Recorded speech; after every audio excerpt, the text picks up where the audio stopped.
आपण बघत आहात DPA न्यूज मराठी, शोध सत्य बातमीचा। नाशिक लोकसभा मतदारसंघात सकल मराठा समाजाच्या वतीने डॉक्टर सचिन देवरे यांना उमेदवारी मिळण्याची शक्यता।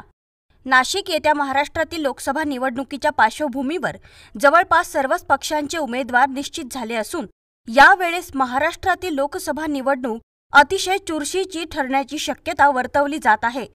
नाशिक लोकसभा मतदारसंघात महायुतीच्या उमेदवारांमध्ये धुसफूस सुरू असून सुरुवातीला माजी खासदार हेमंत गोडसे यांच्या नावाची चर्चा असताना नाशिकमधील भाजपाने देखील या जागेवर आपला दावा केला आहे। तसेच राष्ट्रवादीच्या ज्येष्ठ नेते छगन भुजबळ यांच्या नावाची देखील चर्चा असून महाविकास आघाडीकडून ठाकरे गटाचे राजाभाऊ वाजे यांची उमेदवारी निश्चित आहे। त्या अनुषंगाने नाशिक जिल्ह्यात सकल मराठा समाजाच्या वतीने डॉक्टर सचिन देवरे यांना उमेदवारी मिळण्याची शक्यता वर्तवली जात आहे। नाशिक जिल्ह्यात मराठा समाजाचे खंबीर नेतृत्व असणारे डॉक्टर सचिन देवरे हे एक उच्च शिक्षित उमेदवार असून ते नाशिक समाजकार्यात अग्रेसर तरुण कार्यकर्ते आहेत। तसेच नाशिक मेडिकल असोसिएशनचे अध्यक्ष देखील आहेत।